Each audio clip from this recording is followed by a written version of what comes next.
and well-being of citizens. This Australian multiculturalism started with a multicultural statement passed by the Australian Federal Parliament in 1996. This statement has been revised twice, the latest in 2017. The then Prime Minister Malcolm Turnbull mentioned in a publication, Multicultural Australia, United, Strong and Successful. Now, the document says all sorts of things here. Australia is a migrant nation. This is a very big statement because, the Australia existed thousands of years before the European settlement happened. So it's the Aborigines who are also called the indigenous people and the First Nation. So other than Aboriginal people, everybody is either a migrant or a descendant of migrant. That's what I tell you. Okay? I said strong statement. Maybe he's comfortable with you. Okay. Okay. Almost half of our current population was either born overseas or has at least one parent born overseas. And we came from every culture, every race, every faith, every nation. We are defined not by race, religion or culture, but by shared values of freedom, democracy, rule of law, equality of opportunity and a fair go. So that's the things that I want to capture here. This is the official government position. Of course, when we go to the government, there are different parts of the government and different politicians have different perceptions. Malcolm Turnbull was probably a more moderate prime minister from the conservative group. But if you go to the other prime ministers like Howard, they were quite, officially they say multiculturalism, but quite not in their, from their heart, core of their belief. The father of multiculturalism in Australia is Professor Jabrowski, who is a Polish origin Australian, migrated to Australia, was a professor of sociology in the Australian National University. And this is what it says, that the fact that there is no single racial or religious group that can call itself Australian to the exclusion of all others. In other words, inclusiveness is the word. Inclusiveness of all Australians within one community. So very powerful. He visited our university several times. I had exclusive meeting with him. Very intelligent, very highly educated intellectual. About Jerry Zabrinsky, when he died, there was a lot of discussions about him.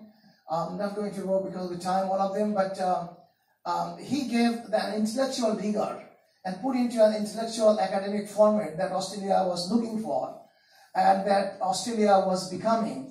So in that context, he was the founder of multiculturalism in Australia. We had an executive director of multicultural affairs in Queensland government, Uri Themal, and he said the multiculturalism is for all Australians. It's not for the ethnic or the migrants. I want to emphasize here one of the points brought up by the deputy director here, that taking jobs. Nobody is taking nobody's jobs. A job is competitive. You are qualified, you will get the job. If you are not qualified, you will not get the jobs. There is no favor for ethnic communities getting it. Rather, there is disfavor. There is obstacle of ethnic communities getting job over the dominant culture. We have got huge resources in Australia. We have got people who are linked to every country and every culture in the world. If we use that for our economic benefit, for our political benefit, our international relations, we would have an additional rich resource which would make Australia one of the centers of the world. So there is no other political or cultural or sociological term that can narrate every Australian other than multiculturalism. It's a collection of stories of and aspirations of 25 million Australians. No exclusion. Leaders should lead for unity and common good, not divide and use one group against the another for opportunist political self-serving. We have seen far-right politicians, they want to divide nations, promote hate within their communities and benefit out of it. This should not be allowed in a civilized society. Now, Multicultural Recognition Act 2016 by the Queensland government is a landmark, and you can see that the Act promotes Queensland as a united, harmonious and inclusive community and will foster opportunities for people from culturally and linguistically diverse background to participate in all aspects of life in our prosperous state. Acknowledge that a diverse, dynamic, and cohesive society will deliver important benefits to all Queenslanders. So this act was passed by the bipartisan support of all the parliament members, opposition and government together. And they introduced a charter. They call the Multicultural Charter of Queensland. And the charter mentions here, honors, because the parliament honors the Aboriginal people and the Torres Strait Islanders, the first Australians, also called the First Nations, whose lands, winds, and water we all now share, and their ancient and enduring cultures. So it's a very strong statement here. The Australia did not start with the European settlement or the convicts' arrival. It started a long time before. And people from this part of the world, particularly from people of Makassar, from Sulawesi area of Indonesia, they visited Australia centuries before the European even thought about it.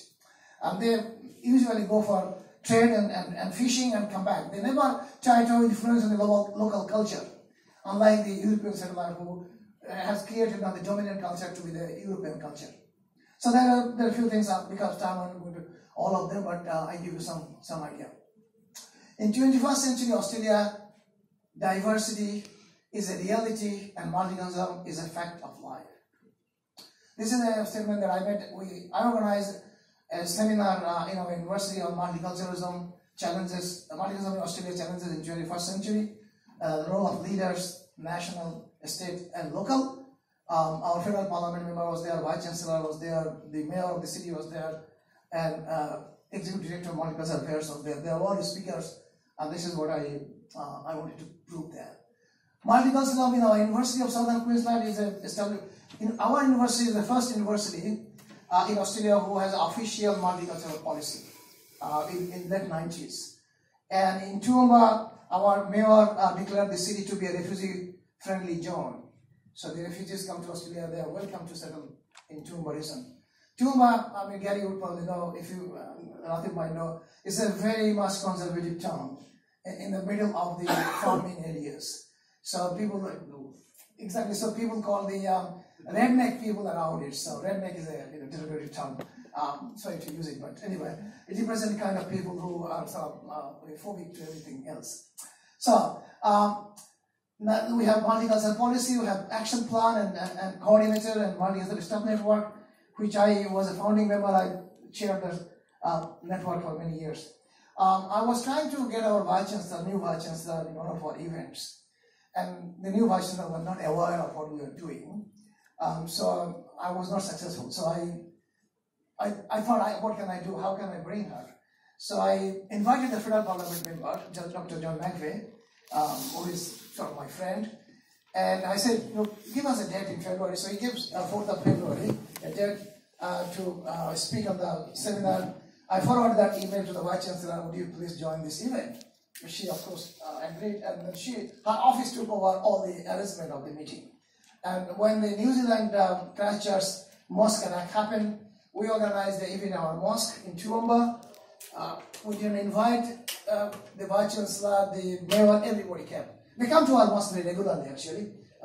We are lucky to live in Toowoomba in peace and harmony with the wider community as well. So this some of the objectives are all just go away from this. This is the Toowoomba leaders, as I said, the political, religious, social, cultural, ethnic leaders. They are all united to live in peace and respect and dignity. That's very important. University celebrates diversity and award who have significant contribution in diversity. I mentioned about the refugee-friendly zone. Multi-faith group is a group of religious leaders from different faiths, including Muslim, Christians, Hindus, and everybody else, that works together. And this Pure Land College, Learning College, is an organization that is trying to promote religious multi-faith harmony as well. One of their objectives is to make Toowoomba recognized by the UNESCO as a city of peace and harmony. I think all these things together is making Toowoomba a unique place. And Dr. Leo Musavi was there a couple of times, and he might say a few things about it. But I am sort of happy that the people in Tumba, at least the leaders in Tumba, they want to live in peace and harmony. So you can see some of the events that are organized. On the left, that was our multicultural staff network meeting. On the right, on the top, there was a executive director of the Multicultural Affairs Queensland, and you have other photos as well from different activities. 20 years of our network celebration. On the right is our mayor. Second, in between me and the mayor is our vice chancellor at that time. And on the left is Wayne Gursky, executive director of Multicultural. He was supposed to be here, but he didn't get approval from his boss. Next time, if we organize, he's a very educated and articulate person. And we have other activities in the University of the City. After this, this was a function, multi-faith prayer for 40 years of our university, and all faith, you can see that they were paired together. One of the fellows, this one here, Brad Sparksman, he told me later that one of his church followers wrote him a letter that he is quitting the church because he prayed alongside the Muslims. So, you know, how sentimental people can be, as you can see from there. Now, this is our masjid, our mosque in Tumba, and this mosque was burned in 2015. After the mosque was burned, one of the few people who come to see the mosque first is the Catholic bishop, Robert McGuckin. We had a pre-scheduled mosque open day and food festival 2 days after the mosque was burned in April 2015. In that event, we have to ship the venue in the university. More than 5,000 people turn up. It's a huge success. Probably some of you might remember him. This Fadlullah Wilmer, he used to work here. Okay, and then our Imam and the Vice Chancellor and all this is the Anglican bishop, this Catholic bishop, Professor Muhammad Abdullah, some of you might know him. So we had a very successful event there. Now we are rebuilding this masjid. This is the new design. The work has progressed, and we need a little bit more support, funding, and other things. I thank Dr. Atik Junaid to be helping the mosque as well. From Afiq and from himself. This is the update on the mosque project. That was the burning. This is the beginning of the rebuilding. This is the stage we are in, lock-up stage. Now we do need to do all the fittings and car parking. And hopefully that will, once this mosque is built, I think that will be a symbol of success of religious tolerance and multiculturalism in Tumba. Everybody should be proud of her, proud of it. And thank you all for us. And thank you very much.